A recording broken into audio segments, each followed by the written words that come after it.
Hello, and welcome to Write Right, which is a digital program sponsored by Broward County Library and the African American Research Library and Cultural Center. So you're probably asking yourself three questions right now. One, what is this? Two, who are you? And three, why should I listen to you about writing? Those are all good questions, actually. So, what is this? This is actually a four-part digital program focusing on writing and specifically creative writing for preteens and teens, just kind of how to develop your writing, develop your voice. And it's not as much about writing for school, more for just writing creatively, writing to express yourself. As my shirt says, write out a passion. This shirt's actually from the Blue Apple Poetry Network, who I wanted to give a shout out because they're local. They're not one of our sponsors, but again, wanted to give them a shout out. So who am I? My name's Steven. I'm a librarian at the African American Research Library and Cultural Center. Been working here for 4 years. I've been a librarian for 7 years. And the next question, why should you listen to me about writing? Also a good question because I'm a librarian rather than a writing teacher, writing coach, author, poet. But I actually used to be a writer. I earned my bachelor's degree in journalism. And I actually had some of my writing published in the Columbian Missourian, which is a newspaper, and the Chicago edition of the AV Club, which was a newspaper. Now it's just a website. So I have had my work published before. When I was younger, I actually was a pretty successful writer too. I won a few essay contests, including one where I earned a scholarship to space camp. So, I was younger. I was really focused on writing. All right, so the elephant in the room. Well, I work at the African American Research Library and Cultural Center, and I'm presenting a program that is mostly gonna be out towards a Black audience. However, I am white, as you can see. So I'm kind of focused on presenting more of the words and advice from writers of color, and particularly Black writers. So I want that to be about that. All right, so one thing I have here that I'm going to show you on the slide here, there's an article from the website nylon.com that is advice for aspiring Black writers from Black writers. It's written by Taylor Bryant, and I'm going to let the words of those writers speak for themselves. First of all, we've got Angie Thomas. You might know her as the author of The Hate U Give, which was made into a movie. And here's what she had to say about writing The Hate U Give. So, writers, learn from my mistakes. Let your heart explore other stories. Let your characters be their unapologetic selves. And write the book you're afraid to write. Above all, write it for yourself. You won't regret it. So that was about her struggling to get that story of The Hate U Give out there. She was kind of uncomfortable with it. But I think that's a really important message. Sometimes you have to write things that you're a little uncomfortable with because they're real and they're authentic. The next author that we're going to hear from is Terry McMillan. She's actually an adult author, most famous for writing Waiting to Exhale. And what she said was, write as if you're telling a story to a friend. Write as if no one is ever going to read it. Don't write to compete with other writers. And don't edit while writing a draft or you'll never finish. So that's important right there too. Just being able to write for yourself, right? Like you're telling a story to one of your friends, just write in a way that makes you comfortable. And once you get into the editing process, that's important in the end. But if you're doing it while you're writing, you're just going to overthink it and start worrying about every sentence. And it's tough to get your voice out there when you're doing that. Last but not least, we've got Kwame Alexander. You can see behind him a sign that says poetry. He actually is a poet, but he's also a novelist. He wrote The Crossover, which is a novel, but it's written in verse, which means it's a story that's told in poems. And I think that's why he's a great writer. He makes a lot of things more accessible, less intimidating. You can just open his books and just read through them very quickly and just get a lot out of them. And what he had to say was, I was raised to understand that being an artist and being a writer is much more than doing the literary work of writing and creating art. You have to love this kind of life, where you have something real and authentic to write about, and that your writing ultimately is done to empower. So again, it's important to find your voice, to find that real authentic sense of self. And you can see this quote is actually from a different source, which I have down there on the slide. All right. And one thing that I think is pretty important to your writing abilities and kind of what this episode is focusing on is the importance of reading. And the question is, why read? And I think the best person to address that is actually Jason Reynolds. He's an author. He's the National Ambassador for Young People's Literature. Some of the books he's written include the Track series, All American Boys, Long Way Down. And he also is a poet as well as a novelist. And he actually didn't really read books until he was 17. He just didn't find books that spoke to him or where he saw himself as a Black teenager in the US.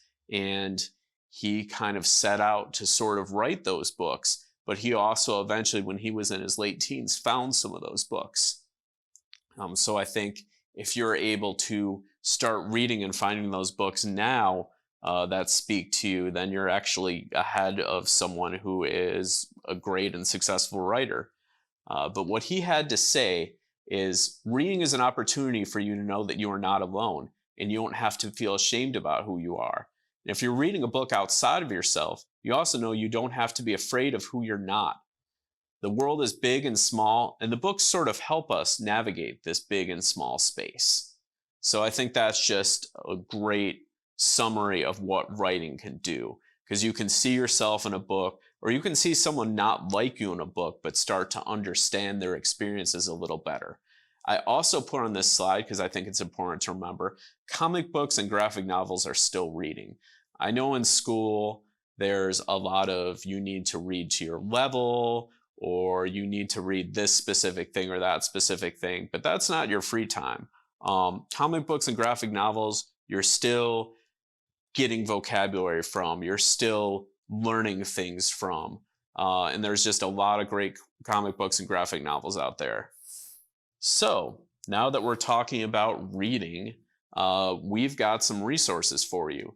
Your first resource, of course, are your friendly librarians. But when we're not physically open, you can actually still call us, but especially what you can do to find books. Our website, you can see on the left of this slide, browardlibrary.org. Under the quick links there, you can see e-media, ebooks, e-audiobooks, and you can go there and you can download ebooks, e-audiobooks using your library card. Some of the different ways you can do that is through Access 360, Libby, Overdrive, Hoopla, and Comics Plus. And on the right, you actually can see our brand new app that just dropped, Communico, which is for Android. So you can go to the Google Play Store, get that for free, enter your library card information, and just start downloading books to your phone. The thing about ebooks too is that you need Wi-Fi, you need internet to download them, but once you do, you just have them. So if you don't have internet at home right now, what you can always do, go somewhere, download the book, and then come back home and read it. So, you know, they're very accessible. And right now, especially, you know, while we're physically closed, which we are as I'm recording this, we might be opening soon. But right now we're closed, and yeah, it's a way to get access to library materials. All right, now where to find those books? That's important, just to find books by authors of color, find books by someone who is representative of your experience, being able to see yourself in books. For me, as a white guy growing up in the suburbs, there were a lot of books that I was able to identify with where I was represented in books. And I think right now there's just more and more authors of color that are writing about more and more experiences.